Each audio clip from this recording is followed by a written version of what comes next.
तो वहीं यूक्रेन की सेना ने रूस के एक टैंक को तबाह कर दिया। यूक्रेन आर्मी इसका वीडियो ट्वीट करते हुए क्या लिखती है ये आपको बताते हैं। वो रूस के हथियारों का यूक्रेन में स्वागत करने के लिए तैयार हैं और उन्हें इस टैंक की तरह ही उड़ाया जाएगा। ट्वीट में यह भी कहा गया कि वो ऐसे ही कई और हथियार पहले भी उड़ा चुके हैं।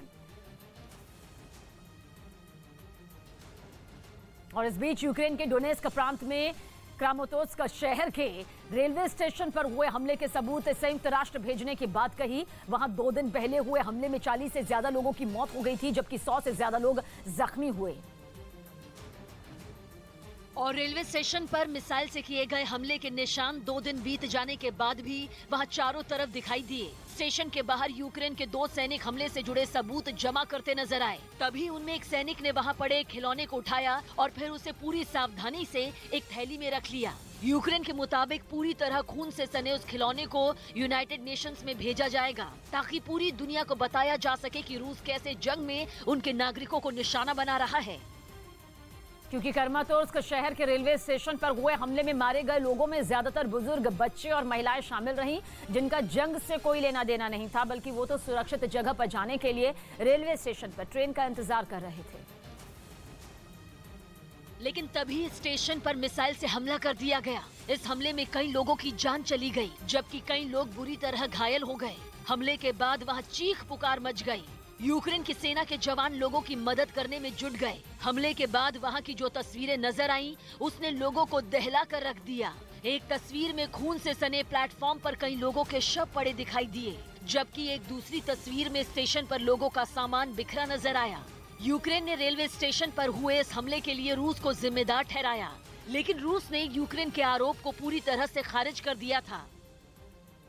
यूक्रेन युद्ध की आग में धधक रहा है। यूक्रेन के राष्ट्रपति जेलेंस्की ने रूसी राष्ट्रपति व्लादिमीर पुतिन पर हमला बोला। जेलेंस्की ने कहा कि जो अपनी गलतियों को स्वीकार नहीं करता वो राक्षस बन जाता है। जब दुनिया इनकी अनदेखी करती है तो ये राक्षस दुनिया को अपने हिसाब से बदलने की कोशिश करते हैं। रूस की तमाम कोशिश के बावजूद यूक्रेन अपनी रक्षा कर रहा है। रूस बुचा में हुए नरसंहार पर झूठ बोल रहा है। एक दिन ऐसा भी आएगा जब रूस अपनी गलतियों को स्वीकारेगा।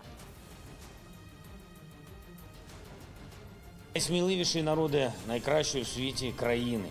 Завершується ще один тиждень нашої боротьби за свободу, за державу. Ще один тиждень, коли Україна живе, попри усі зусилля Росії знищити нас. Ми захищаємось, ми відповідаємо на удари, розвиваємо наші зв'язки з партнерами, отримуємо допомогу, забезпечуємо максимальну увагу світу до наших потреб. महायुद्ध के बीच कीव में ब्रिटेन के पीएम बोरिस जॉनसन पहुंचे। यूक्रेन युद्ध के दौरान ऐसा पहली बार हुआ जब किसी देश का मुखिया कीव में पहुंचा। बोरिस जॉनसन ने यूक्रेन को एंटी टैंक मिसाइल और बख्तरबंद गाड़ियों की देने की मदद का ऐलान किया। बोरिस की इस कीव यात्रा के कई संकेत हैं। पहला संकेत, ब्रिटेन यूक्रेन के साथ है। दूसरा संकेत, ब्रिटेन यूक्रेन को और हथियारों की सप्लाई करने वाला है। कीव की सड़कों पर बोरिस के होने का तीसरा और सबसे बड़ा संकेत ये है कि अब कीव पर रूस कब्जा नहीं कर पाएगा। कीव पहुंचकर बोरिस जॉनसन ने कहा कि यूक्रेन ने पुतिन की सेना को कीव के दरवाजे से पीछे धकेल दिया है। बोरिस का ये कहना पुतिन के लिए किसी चुनौती की तरह है।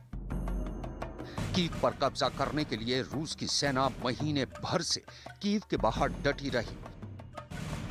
कीव के बाहरी इलाकों में प्रचंड वार हुआ, लेकिन रूस की सेना को कीव से पीछे हटना पड़ा। जंग को दूसरे मोर्चे पर शिफ्ट करना पड़ा, लेकिन यूक्रेन की सेना ने उस वक्त भी हिम्मत नहीं हारी और इस वक्त भी उसके हौसले बुलंद हैं। इसकी सबसे बड़ी वजह है यूक्रेन के जखीरे में मौजूद घातक विदेशी हथियार। विदेशी हथियार यूक्रेन युद्ध में गेम चेंजर साबित हुए हैं।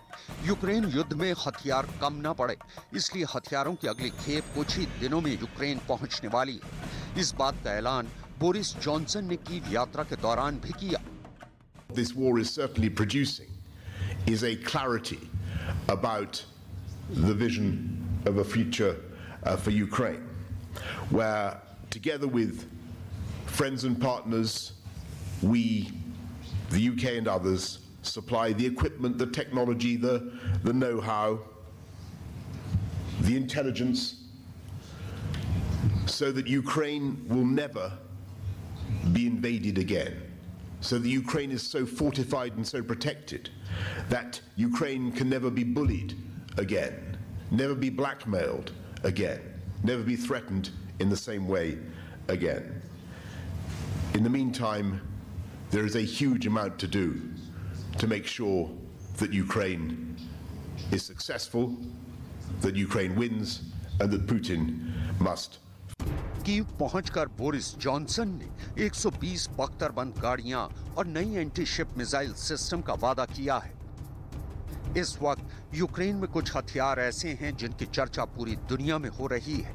यूक्रेन के पास ऐसे गेम चेंजर हथियार आ चुके हैं जिनके धमाकों ने युद्ध का रुख मोड़कर रख दिया है, लगातार रूसी सेना के हमलों को तोड़ रहा है। इन हथियारों पर ज़ेलेंस्की को इतना ज्यादा भरोसा हो गया है कि उन्होंने नेटो और अमेरिका से कहा है कि हमें सिर्फ हथियार देते रहिए, यूक्रेन रूस को धूल चटा देगा। НАТО цієї війни не було, чи вона була б по-іншому розгорталась. У нас було б плече близьких сусідів, потужних сусідів, ми разом могли б воювати і впевнені, в принципі, що війни би. और यूक्रेन ने रूस के नोवोमेयर्स्क में एक बड़े हथियार डिपो को तबाह कर दिया। डिपो को धमाका कर उड़ाने का वीडियो देखिए किस तरह से सामने आया। ये बेहद भयानक तस्वीर इस वक्त आप देख रहे हैं। दावा है कि इस डिपो में भारी मात्रा में गोला बारूद रखा गया था और जब धमाका कर इसे निस्से नाबूद किया गया तो फिर देखिए किस तरह से ये धुएं का गुब्बार आसमान छूता नजर आया।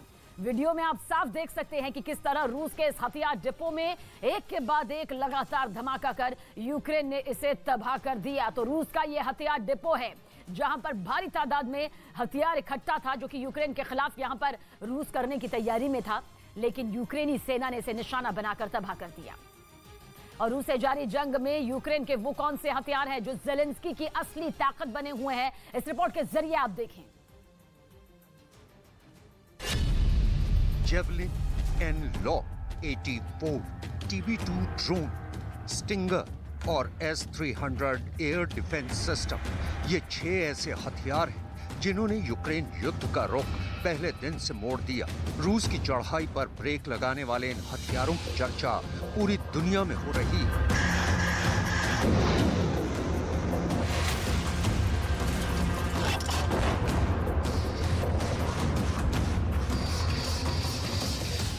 और 24 फरवरी की रात शुरू हुए यूक्रेन युद्ध की असली स्क्रिप्ट यही हथियार लिख रहे हैं। यूक्रेन के ये वो हथियार हैं जो अभी ज़ेलेंस्की की असली ताकत बने हुए हैं, लेकिन युद्ध के मैदान में रूस की सेना का मुंह तोड़ जवाब देने के लिए ज़ेलेंस्की ने कई और एडवांस हथियारों की मांग की है।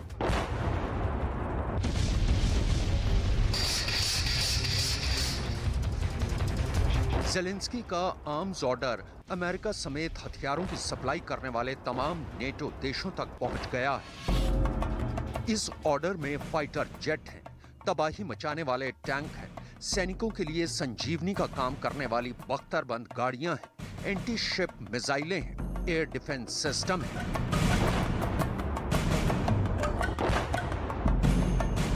अमेरिका समेत तमाम नेटो देशों में जंग शुरू होते होते एस्टोनिया के रास्ते यूक्रेन तक सैकड़ों हथियार पहुंचाए गए, जबकि 2000 और मिसाइलें यूक्रेन को मिलने जा रही हैं। अमेरिका से ड्रोन और मिसाइलों की खेप जल्द यूक्रेन पहुंचने वाली है। ज़ेलेंस्की ने नेटो देशों से 3 तरह के फाइटर जेट की मांग की है। ये लड़ाकू विमान हैं MiG-29, F-16 और F-15। इन तीनों लड़ाकू विमानों से शक्तिशाली बम, गाइडेड मिसाइल के साथ साथ अनगाइडेड मिसाइलें भी गिराई जा सकती हैं।